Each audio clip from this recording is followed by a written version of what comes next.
Assalamualaikum. Welcome to another lecture. Today the lecture is on the topic of political philosophy of Aristotle. Aristotle was born in 384 BC. His father was a royal physician in the court of Macedonian state. Aristotle is a thinker who can be said the real founder of political science. Aristotle, जिसे उर्दू में हम अरस्तु कहते हैं, ने तकरीबन 20 साल तक 367 से लेकर 347 BC तक प्लेटो की एकेडमी में पढ़ाता रहा.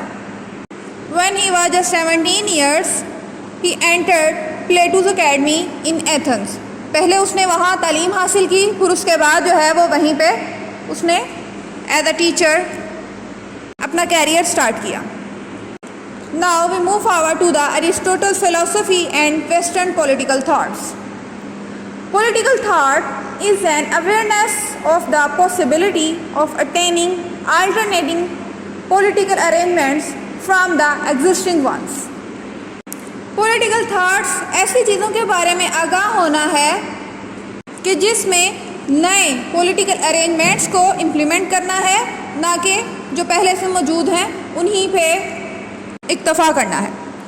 Aristotle's study of 158 constitutions and elaboration of the different typologies of political system reflected a different variety of political form that existed in Athens.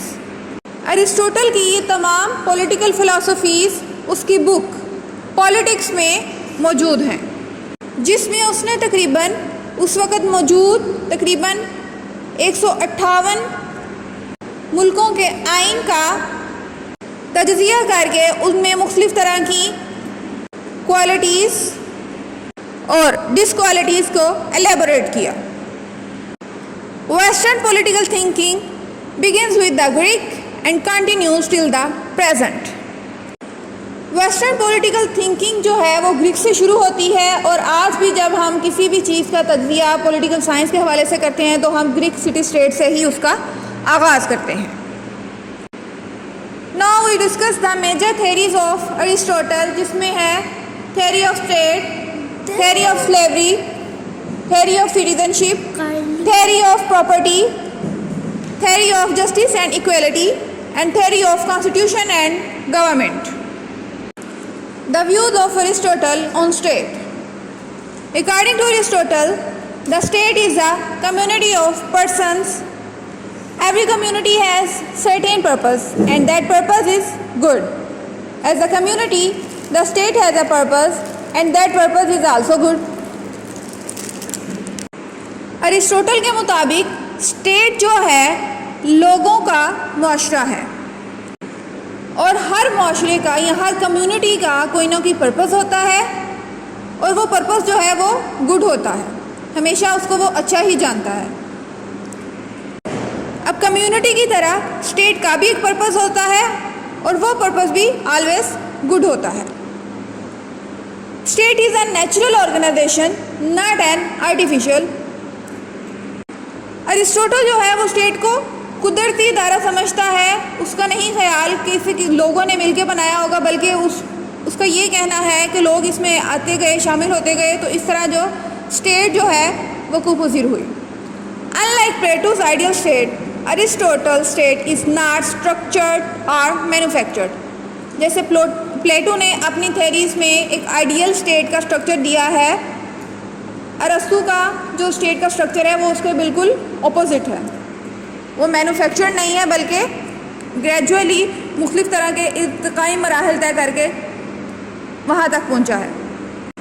क्योंकि अरस्तु का कहना है कि man is an animal and can not live alone to lead his life. अपनी needs के लिए, अपनी ज़रूरियात के लिए दूसरे लोगों पर इन्हसार करना ही पड़ता है, इसलिए एक कम्युनिटी वजूद में आती है और उसके बाद एक state.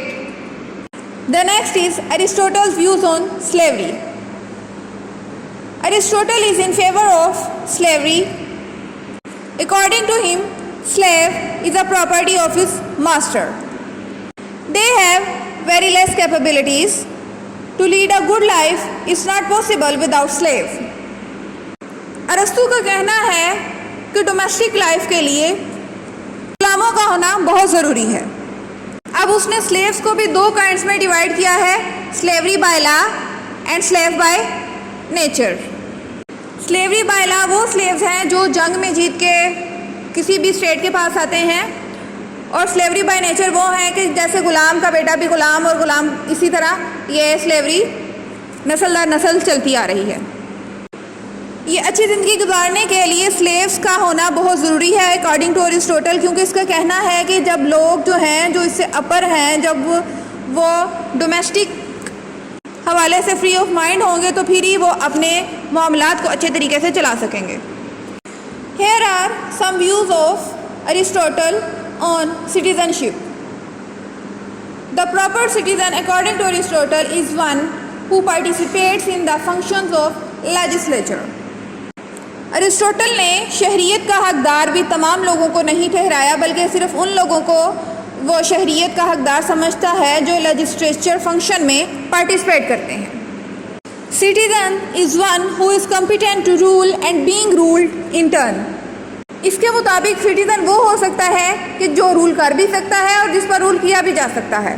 This means equal and active participation and an equal and high level of competence from all of them. Aristotle pleaded citizenship is only for the property class, यानी वही लोग सिटीजनशिप के हकदार हैं जिनके पास अपनी प्रॉपर्टी है, जिनमें स्लेव्स जो है इंक्लूड नहीं होते। वो स्लेव्स को भी प्रॉपर्टी समझता है मालिकों की। Here are some thoughts of Aristotle on property. He is in favor of private property as opposed to Plato's views of communism. He does not believe on communism like his teacher. Aristotle is as such neither a socialist nor a capitalist. Aristotle जो था ना तो वो मुकम्मल तौर पर socialist था और ना ही कैपिटलिस्ट, वो एक इन दोनों की मिलीजुली सोच रखता था। Aristotle's justice and equality. According to Aristotle, justice is the basis of every state. उस स्टेट की बुनियाद ही जस्टिस को करार देता है। There can be two types of justice, one is distributive justice and the second one is corrective justice. Distributive justice में क्या है कि proper allocation of reward to each person, कि जो लोग कोई इनाम का हकदार रखते हैं तो वो इनाम उन तक ज़रूर पहुंचाया जाना चाहिए। जो लोग जिस चीज़ का हक रखते हैं उसका हक उसे ज़रूर मिलना चाहिए। और करेक्टिव जस्टिस है the form of the private law relationship. Corrective justice treats the wrong and the transfer of resources where actor and victim are defined in relation to each other. अरस्तू के मुताबिक जस्टिस को ideal state से अलहदा नहीं किया जा सकता। उसके मुताबिक जस्टिस ये है कि अपनी ड्यूटीज़ को सही तरीके से सरअंजाम दिया जाना चाहिए और दूसरों के मामलात में इंटरफेयर नहीं करना चाहिए। Aristotle's theory of constitution and government. According to Aristotle there are three types of government like monarchy, aristocracy and polity. Polity means direct government, direct democracy. Monarchy is a type of government where one man rules for the benefit of public, and when that one man does not do his work properly, that form of government is called tyranny. Aristocracy is a type of government in which a group of a few people rule over a state for the welfare of the country. If this group works for its own interest and ignores the interest of public, then this government is called oligarchy or plutocracy. Polity or direct democracy is a type of government where power is in the hands of people elected by the people. And when in direct democracy there is looting environment, then this government turns into anarchy. Now we talk about the Aristotle's work. Aristotle in his life wrote about 400 books on different disciplines of knowledge like logic, ethics, politics, metaphysics, biology, psychology, poetry and dialectics. इसमें से जो इसकी politics पे दो मशहूर किताबें हैं उसमें है the politics of Aristotle and the philosophy of Aristotle, और एक किताब जिसका हम पहले जिक्र कर चुके हैं पॉलिटिक्स। और अब मौजूदा दौर में इसकी सिर्फ चंद बुक्स ही हैं जो अपनी असली हालत में मौजूद हैं। When he was studying the constitution of other states, he considered that the Greeks are superior to other nations. Okay, thank you. Allah Hafiz.